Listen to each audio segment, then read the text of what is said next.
today, listen with your heart, because what I'm about to share may change your home forever. These are 6 dangerous items that many people keep without realizing they invite shaitan and negativity into their lives. Let's begin before it's too late. 1. Pictures or statues of living beings. The Prophet Muhammad, peace be upon him, clearly warned us that the angels do not enter a house in which there are pictures or statues. Sahih al-Bukhari. This is not just a simple statement, it's a deep reminder about what we allow to exist in the sacred space of our homes.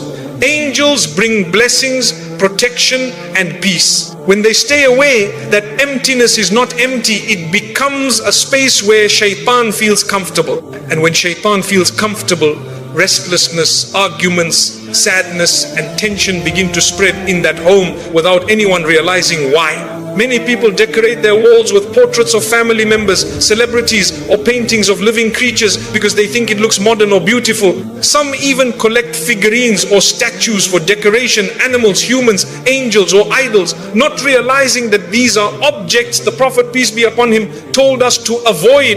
Islam is not against art or beauty, but it reminds us that true beauty is what invites the mercy of Allah, not what drives it away. When you hang a picture or keep a statue, you may feel it's harmless, but spiritually it can block barakah. Angels who bring tranquility and divine protection avoid that place. Over time, you might start feeling unexplained heaviness, arguments increase, or your home starts losing its peaceful atmosphere. This is how darkness enters quietly. The solution is simple but powerful. Cleanse your home from every image that shows faces or complete bodies of humans or animals. Take down posters, framed photos and decorative figurines. Don't feel guilty for removing them. You are not destroying memories. You are protecting your soul. If you want to fill your walls, replace them with verses from the Quran, calligraphy of Allah's names, or scenic art without living beings. Once you make this change, you'll feel it. The air feels lighter, your heart feels calmer, and even your prayers at home feel more peaceful. That is the sign that angels have returned. A home filled with remembrance of Allah shines from the inside, and no evil, no shaitan can ever find peace in such a place. To unused or forgotten mirrors facing beds. My dear brothers and sisters, a mirror may seem like a simple household item, something we use to get ready, fix our clothes or decorate our rooms. But in Islam and in many spiritual teachings, mirrors hold a special sensitivity. They reflect not only your image but also the unseen energy within a room. That's why many scholars and wise elders have advised us to be careful about where we place mirrors, especially in our bedrooms. A mirror that faces your bed directly can disturb your rest and even affect your peace of mind. The night is a time when humans rest and the unseen world becomes more active. The jinn, as mentioned in the Quran, are beings that live among us but in a realm we cannot see. They are curious and can attach themselves to objects that reflect or capture light like mirrors. When you sleep, your soul partially departs your body, and during that vulnerable state, a mirror facing you can act like an open window, reflecting energies that should remain still. Many people complain of feeling watched while sleeping, having nightmares, or sensing an invisible presence in the room. Often they ignore the spiritual cause, the mirror that faces their bed. It's not superstition, it's awareness. The Prophet Muhammad, peace be upon him, taught us to seek protection before sleep, to recite Ayatul Kursi and to cover things that could disturb our rest. A mirror uncovered and facing you may be one of those things. So what should you do? It's simple. Before you sleep, cover your mirrors with a cloth or reposition them so they don't reflect you while you're lying in bed. This small act of care is not fear, it's wisdom.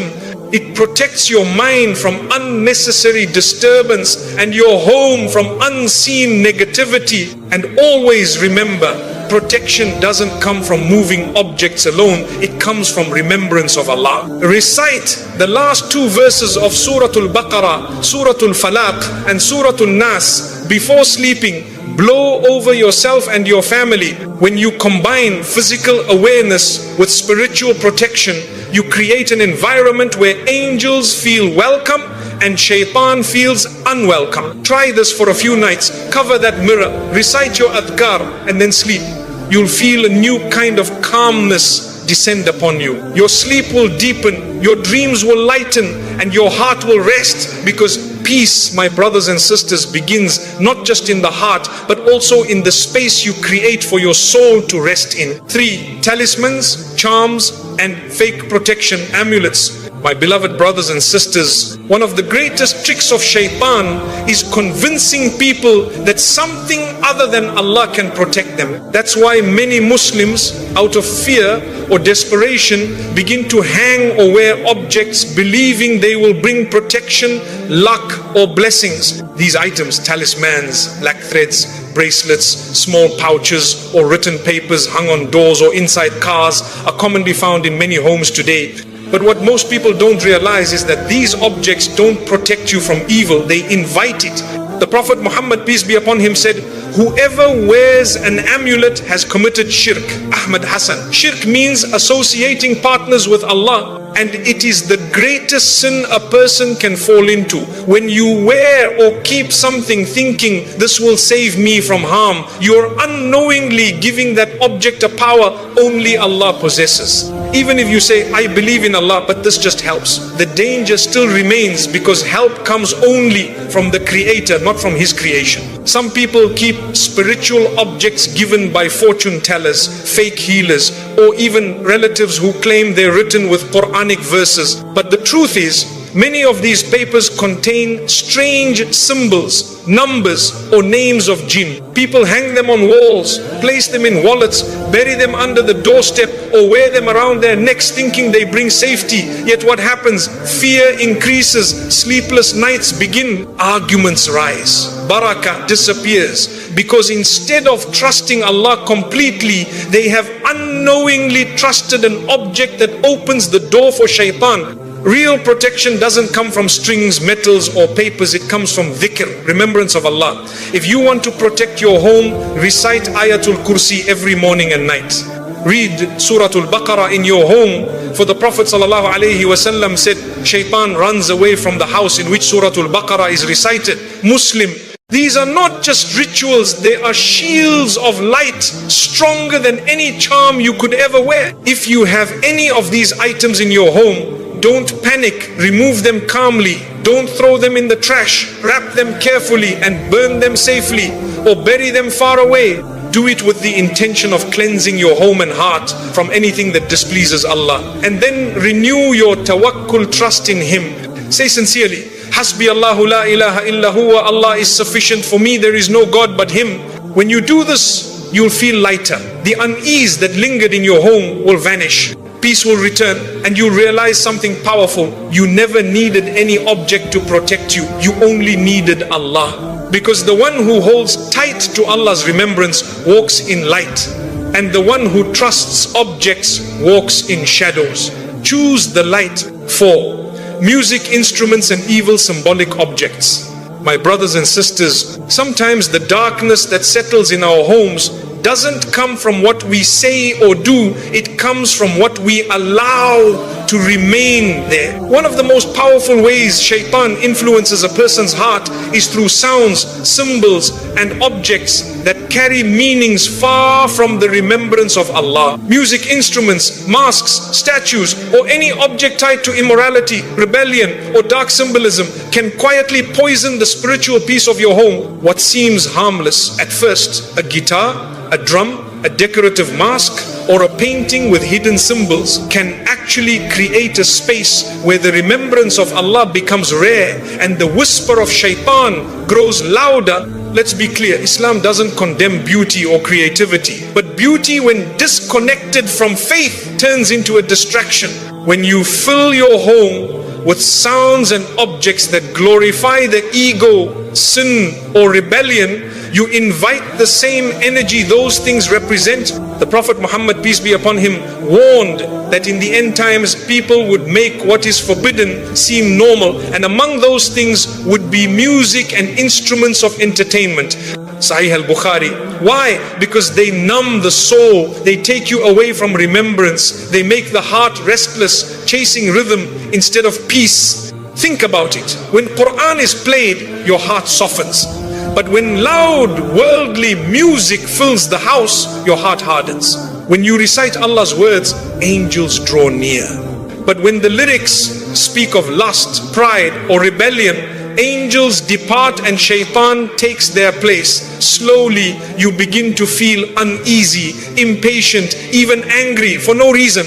You can't focus in prayer. Your family argues more. Your nights feel heavy. These are signs that your home is losing its spiritual purity.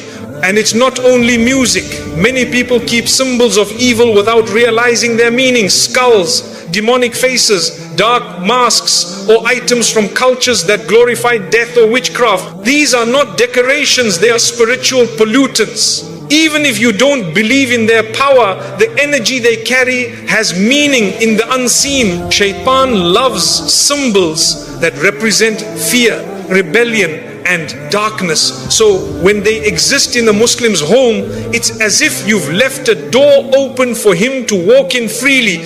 Ask yourself, does my home reflect remembrance or distraction? Does it feel light or heavy? When you walk inside, do you feel closer to Allah or further away? These are questions of the heart.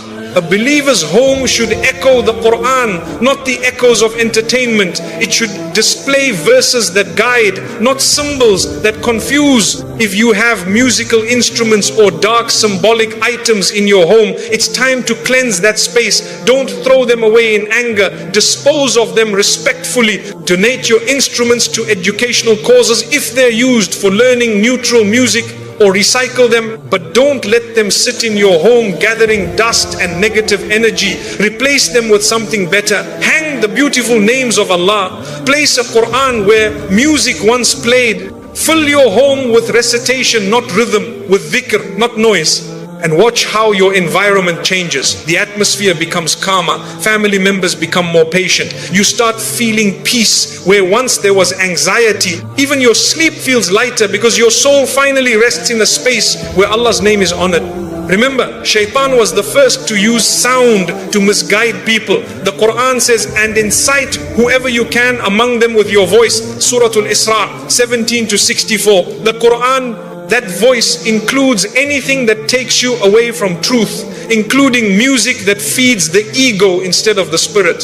So be cautious. Don't let Shaitan decorate your home with his tools. The beauty of a Muslim home is not measured by its style, it's measured by its serenity. When you remove what displeases Allah and fill that space with remembrance, your home transforms. It becomes a place where angels descend, where prayers are answered, and where your heart finally feels light again. So walk through your home today. Look at the shelves, the walls, the corners. Ask yourself, does this bring me closer to Allah or further away? If the answer is further, then it's time to let it go. Because no sound, no symbol, no decoration is worth losing the presence of angels and the peace that comes with them. 5. Old gifts from people with bad intentions. My dear brothers and sisters, not every gift that comes your way is a blessing.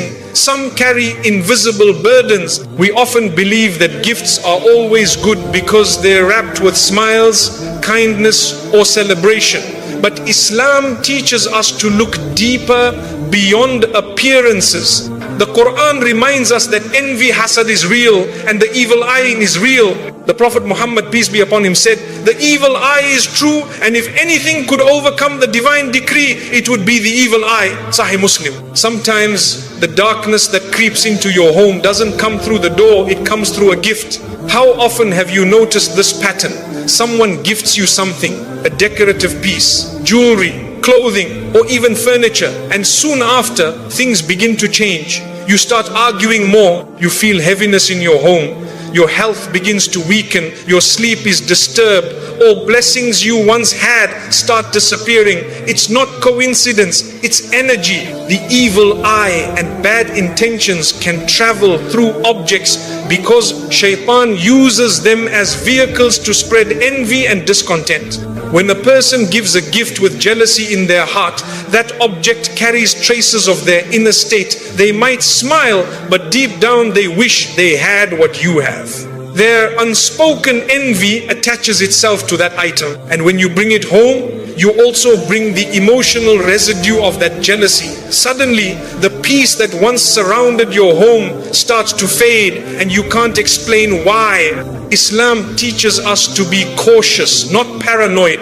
The Prophet ﷺ did not forbid accepting gifts. He encouraged generosity, but he also taught us to purify and protect ourselves from unseen harm. This means that whenever you receive a gift, especially from someone whose intentions you're unsure about, recite Bismillah before bringing it inside your home. If possible, read Ayatul Kursi and Suratul Falaq and An-Nas over it. These verses act like a shield, burning away any unseen harm that might cling to the object. But what about the old gifts already sitting in your house, the ones that feel off? Perhaps every time you look at that vase, that ring, that photo frame, something inside you feels uneasy. Don't ignore that feeling. The soul is more aware than the mind.